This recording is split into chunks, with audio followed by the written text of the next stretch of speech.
Hello, friends, and welcome to the show. This is another Then and Now segment. I feel like this is going to be extremely important in the next, at least coming months. We'll see how long this insanity continues, but as the time passes on, we'll see. But as of now, I feel like the past 4 years has just been a violent dream, a violent nightmare for the media, and they have awoken as Joe Biden has become the president, and they forgot everything that happened in the past 4 years and their behavior and their reaction to a president's actions. So I'm going to call them out on it because I feel like it's extremely important, because I feel like they were on the right track. Sometimes, they were just making things up. Actually, a lot of times they were just making things up.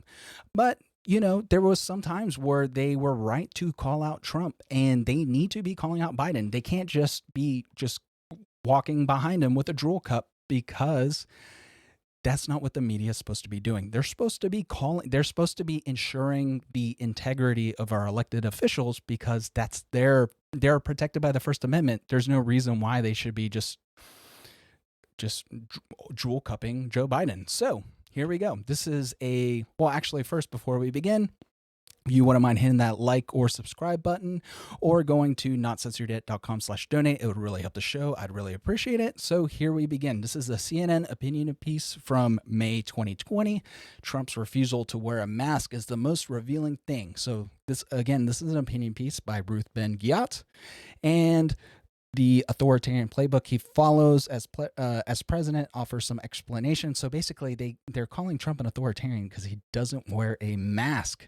Trump reportedly recently told his advisors that wearing a mask would look ridiculous and would send the wrong message to prospective voters, presumably that he is prioritizing public health over the economy, and even though the disease is on the upswing in America.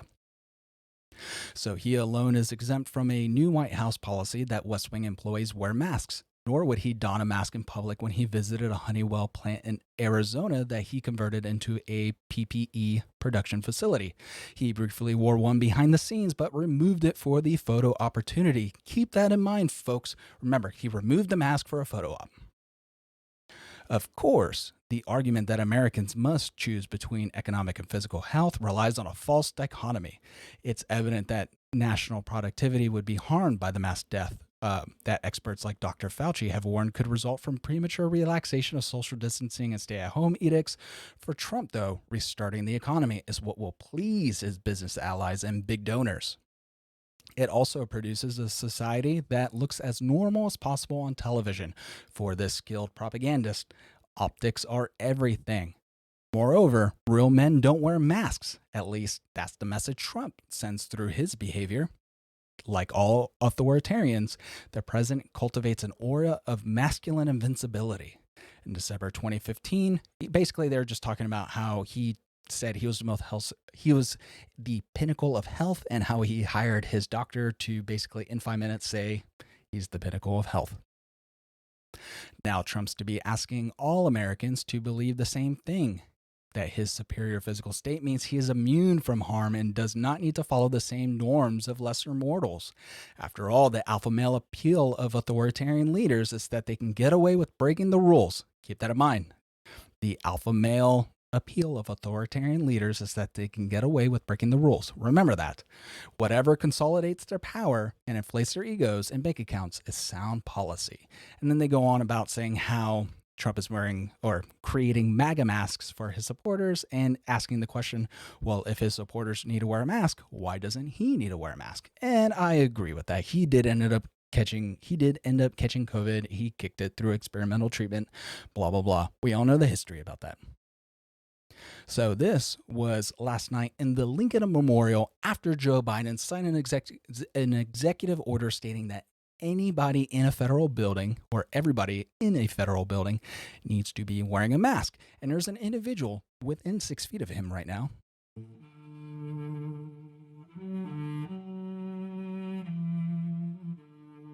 And there is Joe Biden, confused about where he's at, and surprisingly not wearing a mask. So I guess he is just an alpha male authoritarian dictator, according to CNN. But let's see what the Biden White House has to say about that. Why weren't President Biden and all members of the Biden family masked at all times on federal lands last night if he signed an executive order that mandates masks on federal lands at all times? At the inaugural... At the Lincoln Memorial, yes. I think, Steve, he was celebrating an evening of a historic day in our country, and certainly he signed the mask mandate because it's a way to send a message to the American public about the importance of wearing masks, how it can save tens of thousands of lives. So a mask is important. It can save tens of thousands of lives. Unless Joe Biden is celebrating, that sounds like an alpha male authoritarian, if you ask me. We take a number of COVID precautions, as you know, here in terms of testing, social distancing, mask wearing ourselves, as we do every single day. But I don't know that I have more for you on it than that. But as Joe Biden often talks about, it is not just important the example of power, but the power of our example. Was that a good example for people who are watching who might not pay attention normally? Well, Steve, I think the power of his example is also the message he sends by signing 25 executive orders, including almost half of them related to COVID. The requirements that we're all under every single day here to ensure we're sending that message to the public. Yesterday was a historic moment in our history. So the example that he's showing is the do as I say, not as I do. Does that sound like the talk of a democratically elected president of the United States, or a totalitarian, authoritarian dictator who says, do as I say, not as I do, peasant, because I will tell you to wear a mask, and I shall not wear a mask, for I am celebrating. Be gone, simpleton. Well, you know, politics is all fun and games, but let's talk culture. Let's talk technology. So, this was back in January 9th, 2021. Apple suspends Parler from its App Store, while Amazon will shut off web hosting service over violence threats.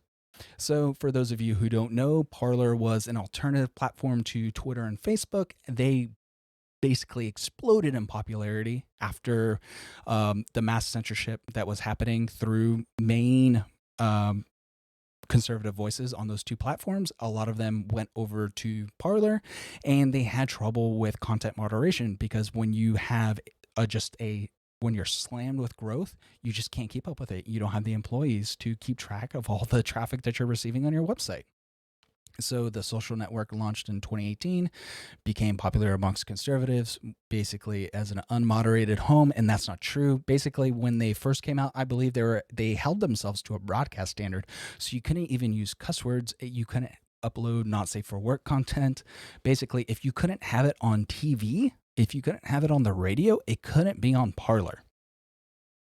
And Apple's statement says that we have always supported diverse points of view being represented on the App Store, but there is no place on our platform for threats of violence and illegal activity, Apple statement said. Parler has not taken adequate measures to address the proliferation of these threats to people's safety. So let's keep this in mind, that there is no place on our platform for illegal activity. All right, so let's remember that. Boom, story today, January 21st, 2021. Twitter profited from child pornography, refused to take it down until the feds got involved, says a lawsuit. Twitter used child pornography to profit and refused to take it down until the Department of Homeland Security became involved, according to a lawsuit filed Wednesday. And I'm going to stop using this game show voice. The suit, filed by an unnamed 17-year-old teen and his mother in the Northern District of California, claims that the website was used to circulate child sexual abuse material, CSAM, I'm just going to say CSAM from now on, featuring the teen who, when he was as young as 13, along with other victims. The company purportedly refused to take the content down, telling the complainants in January 2020, if you believe there's a potential copyright infringement, please start a new report. So they wouldn't take down child pornography. They said if there was a copyright issue with the videos on there, file a report and we might take it down.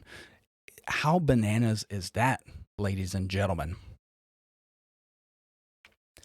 What do you mean you don't see a problem? The teen replied. We are both minors right now, and we were minors at the time that these videos were taken. I guess that makes sense. If you're a minor right now, of course you'd be a minor in the past. We were both 13 years of age. We were baited, harassed, threatened to take those videos that are now being posted without our permission. We did not authorize these videos at all, and they need to be taken down. Twitter took the content down according to the lawsuit only after the teen's mother was able to make contact with an agent in the Department of Homeland Security who contacted the company. Only after this takedown demand from a federal agent did Twitter suspend the user accounts that were distributing the CSAM and report the CSAM to the National Center of Missing and Exploited Children. The suit said, noting that the video racked up more than 167,000 views before the removal. 167,000 views, folks. They peddled child pornography. They allowed that to be viewed 167,000 times before they removed it, and it required the feds to step in. The child who said, hey, that's a video of me, you need to take that down. They said, well, if you have a copyright claim, you can ask for us to take it down. But right now we're not going to because we're making money from that. That's disgusting. The illicit content allegedly originated when the teen made contact with the sex traffickers posting as a 16-year-old classmate on Snapchat. And basically they exchanged nude photos, and he was blackmailed into creating something more and more grotesque, right? That's usually how blackmail works. You get them with a little bit, and then you make them do crazier and crazier things. And then he was starting to post videos. The lawsuit filed by the National Center on Sexual Exploitation comes at a tumultuous time for the social media giant. Twitter stock value briefly tumbled by nearly 20% this month, from $56 to $46 after it banned President Trump and many of his followers. I feel like it's going to tumble even more now that it's found out that they peddled in child pornography. But a big question that I have to ask, Twitter is one of the largest clients of AWS. Twitter is on the Apple App Store. It is on the Google Play Store. When are they going to take it down? Because from my limited knowledge of legalese, peddling child pornography is one of the most disgusting and biggest no-nos in the United States of America, in which this company is based. So there you have it, folks. There is the hypocrisy of then and now. Let me know what you guys think down below. I'm going to do some more research and hopefully put out another video here in a little bit. Have a good one. Later. Bye.